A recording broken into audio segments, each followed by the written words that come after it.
to Liverpool when you were a kid. You talk about Klopp's team and the style, but I think the kind of culture around Liverpool has been embedded, obviously, way back. Can you talk about what that meant to you as a young kid growing up, and has it in any way kind of made you the football guy that you are?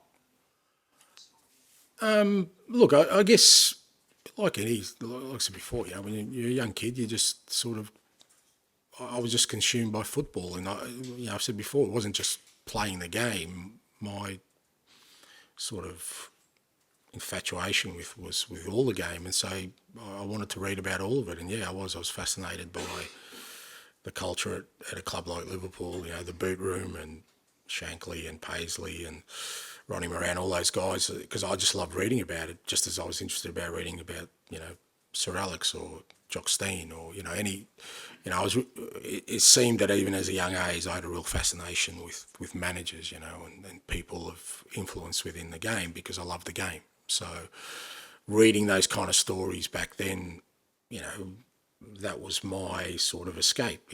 We all as kids, like I said, have something that we love and takes us away from the world we were in, and that was my world. I just loved reading about the history of football clubs and the great people within them, and certainly Liverpool at the time. I thought, there was always a unique story there about this mythical boot room where all the magic sort of happened, and for me it was almost like reading fairy tales at the time. So that was my way of, like I said, creating the world, and obviously that has an influence. Yeah, it does, because that's where all the seeds are planted of my love for the game.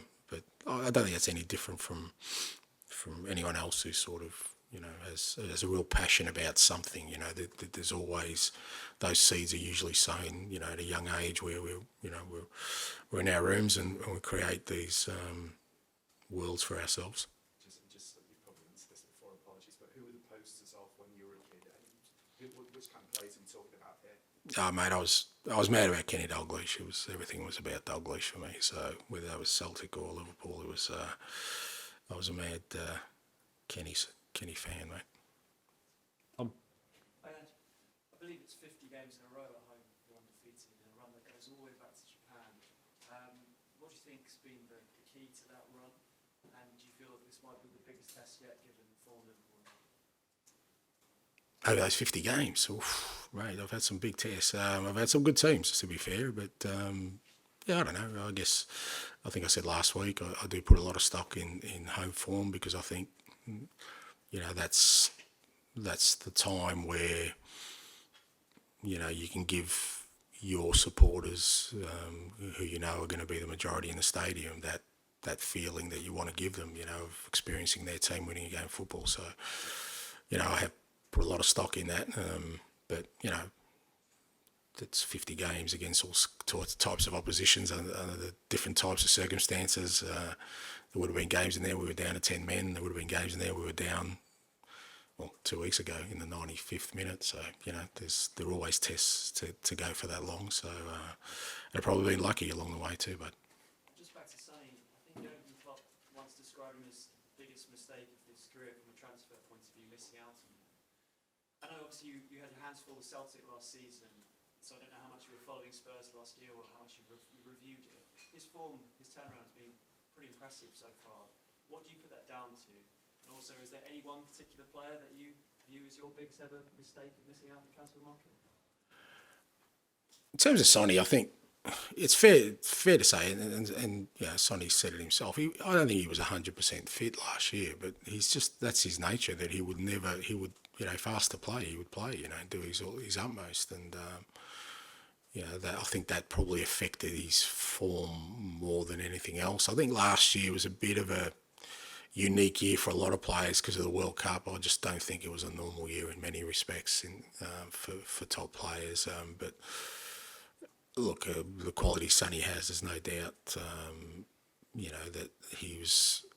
I don't think I've done anything dramatic to him. I think he just feels better. He's had a good pre-season, and he loves playing for this football club. And I think the way we're playing now, really suits him where he's at in his career. And I'm sure there's more to come.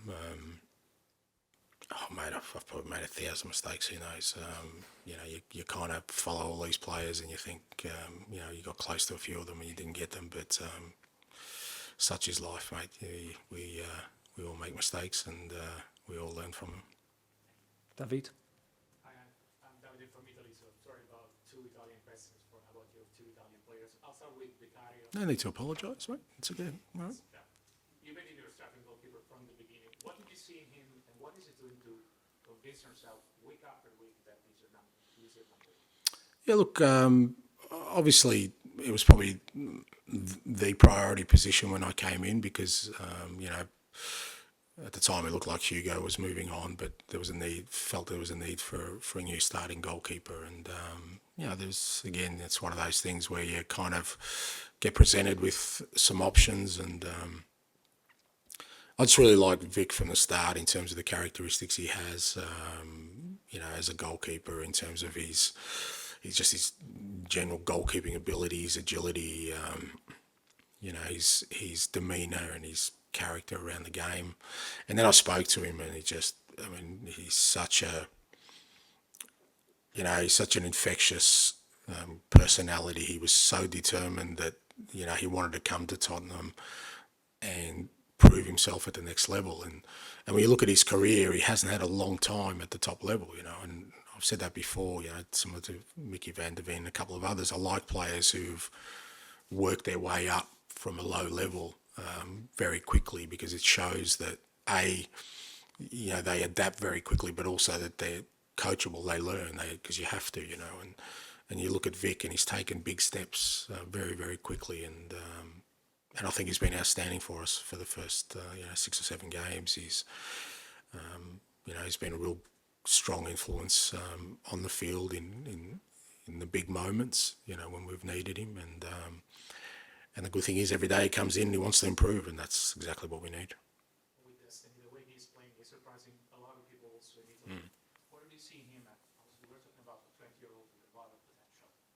Yeah, and again, when I obviously got the role, I had to look at all the players who were out on loan last year, and Destiny was one. And again, I really liked his profile. He was, physically, he's got outstanding attributes, but he obviously played a different sort of style of football in terms of, a lot of times he was used as an attacking wing back, and made a real impact in a tough league as a young man. The Serie A is a tough league, and he just handled himself really well. And again, it was one of those where when we got him in, I could see that he just wants to improve every day, and he's got outstanding attributes. And like I said, for a 20-year-old, he's already had some really big challenges defensively, and he's handled himself so well. And when he has the ball and he runs forward, he looks exciting. So really pleased to have him in the group. He's going from Saka last Sunday to Salah. Yeah. Well, that's the Premier League, and that's why he's here, and there's no greater learning curve for him, and that's I love about that. And the good thing is, you saw last week, he had to work really hard against a top opponent, but in the end, I thought he came out pretty good, and like I said, he can't rest on that, because now he's got Salah this week, and then he'll have somebody else. It'll be a Grealish or somebody else coming up in the next weeks, and he's got to cope with all of it. But so far, he's doing very well. Dan? Just following up on that, Ange, we're often told by managers that young players coming to the Premier League will need a long time or some time to adapt. But in the case of Vicario, Van der Ven, Udogie, and to an extent Porro and Sarr as well, who didn't play much last season, they all look really at home pretty quickly. I mean, beyond good scouting, what's the secret? How do you think that's happened? It just depends. I can understand. I mean, sometimes you've got to make sure that young players are going to be able to handle, what comes playing at this level, and you certainly don't want to expose them too early, because it can have a detrimental effect. But I've always felt, again, it's something that's been consistent when I'm building teams, that I try and give them as much security as I possibly can, for them to know that there's nothing that's going to happen out there that's going to be terminal in terms of their careers. You know, don't stress about the mistakes. Don't stress about you know, you're not playing well. You know, I'll back you as long as I'm seeing you know that you're improving and you're working hard and you're doing all the things that we need you to do. That because part of that when you're a young player is that stress of, you know, feeling like you have to really play well to keep your place in the team, and fearing that if you make a mistake in front of the whole world that, you know, that's going to cost you something. And so I've always tried, particularly in the early stages, because it's not just about the young players, all of us are in the same boat, you know, where we're setting off on a new course and there's potential there that it won't work, and we're all feeling the same. I'm no different to them, you know, because I'm sure if we had started the first, you know, 7 games and we were, you know, on 2 wins instead of the wins we're on, I'm sure the heat would have been on me right now. But it's not how I think. It's not how I kind of, I'm wired. I don't care about that. This is what we're doing. We're going to go down this road. We'll be successful. And I try and provide that framework. So at least it releases that anxiety, hopefully, and then they can play as themselves. And then it's up to them. There's no guarantees. If their performance drops, then of course they won't play. But I think that helps, you know, the young players sort of at least focus on, like I said, being as much themselves without stressing too much about outcomes. And just a quick one on Richarlison, you said you were one short in the wide areas. Do you see him playing wide when Sonny's up front, or would you always kind of have him in the... No, right. I mean, Richie does have, you know, he's played there quite extensively during his career, left and right, and yeah, no, he does give us, you know, that option should we need it, you know, in games moving forward. So I think, you know, the fact that him and Sonny, you know, can play both central and wide, I think is going to be helpful to us moving forward. Okay, we've got time for a couple more, Tom, and then finish with Darren, please. Ange, you've spoken before about how you watched a lot of games with your dad and on telly. I wonder if there are any Liverpool games that stood out when you were a kid, I guess, in the 70s, maybe European Cup final. Yeah, European Cup finals, definitely. They beat Tottenham, I think, 7 or 8-1. That was pretty memorable. Did you watch that one?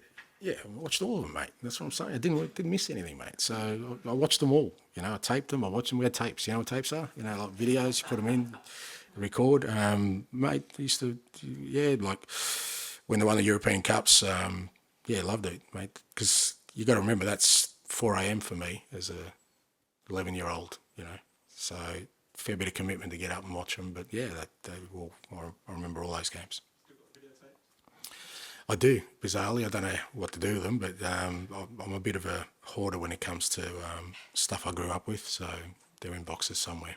There was a sense, I guess, of Liverpool and Manchester United particularly being huge clubs around the world abroad. And did you get a sense of them growing up in Australia? You know, those were the clubs that was... Yeah, because I felt that in my environment. Like I said, all my mates were either Liverpool or Man United supporters, because there was just a real focus, and if you get, you know, we'd get a game a week, invariably was one of those 2 teams, so you're always attracted to those teams. Like the FA Cup final was always a massive game in Australia to watch, and during the 70s, Liverpool, Man United were always in it. So, like when you're a young person, you know, I just look at it, the circle of influence around me. They were always the teams that sort of get highlighted in that part of the world. Darren, last one, please. Don't know, just like it was just at that time where, you know, I was 12, 13, and you know we look for heroes, you know, in our lives, and he was it for me, you know, scoring European Cup finals, and you know, just the way he played, and there was something different about him, and you know, it was just like I said, when you're a young kid, you're looking for heroes, and it was him and the Fonz, mate. A sad existence, isn't it? Yeah. Cool. Yeah. Since he's left, Spurs are the joint 3rd highest scorers in the Premier League. What does that say about a team that we expected to fall apart?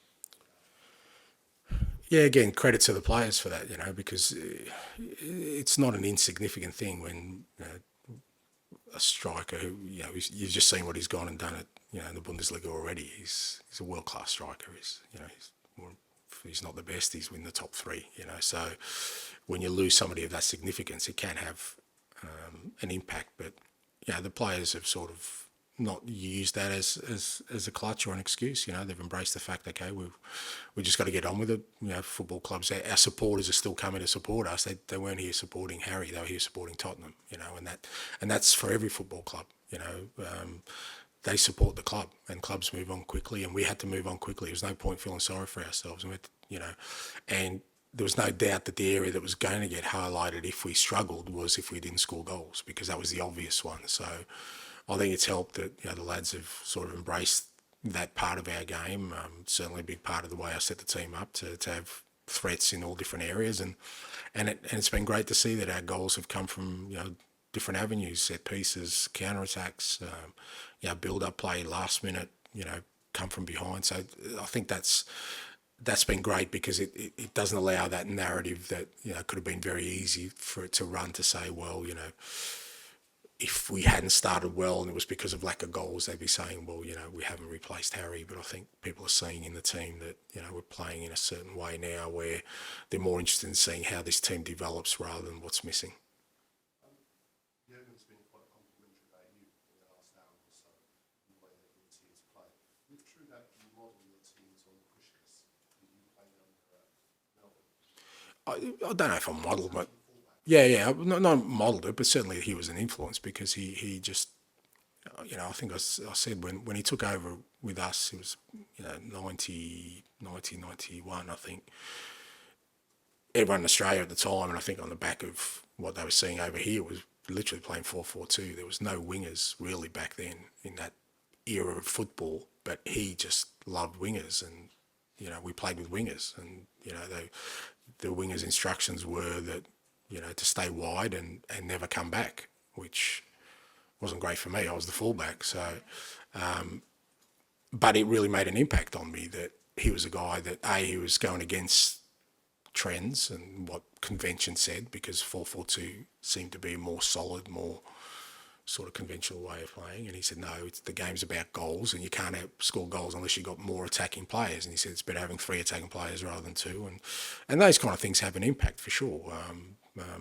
In sort of the way I then sort of frame my own sort of philosophy around the game. Just one more from me. I noticed when you are on the touch, you're very different to it's all action. It's very emotional. You're very chill and relaxed. Is that stress related? Is that, you know, do you make a conscious effort to calm down over the years? Yeah. Look, I've had my moments, but yeah, I think with those things, you can only just be yourself. That's who I am as a person. I think I've said before, I watch a game of football like I watch a movie. I concentrate, I look at it. I don't like people talking to me. I don't like being distracted. And to be fair, I think I've sort of, you know, probably gone down even a level in recent years because of VAR, mate. I don't want to look like a clown either, because you could be celebrating and get chalked out. So I always got this thing in the back of my head saying, let's just wait and see what the outcome is. But it is who I am as a person, and I really feel my role on game day is to make sure that I'm totally in the game, focus as much as I can. And I think that depends on your personality. Whereas, you know, I think that's how Jurgen is, and that's how, say, Mikel is, or Pep, or these guys. You see them, and that's who they are as people, and that's how they get themselves. And you're probably right. A lot of it is probably stress related. It's how we cope with stress, and we all cope with it differently. That's my coping mechanism. But yeah, beyond that, like I said, I'm just myself out there, mate. I try and do my role in the game on the day of the game, rather than sort of get sort of too emotional in it. Okay. Thanks very much, guys. Thanks, guys. Thank you.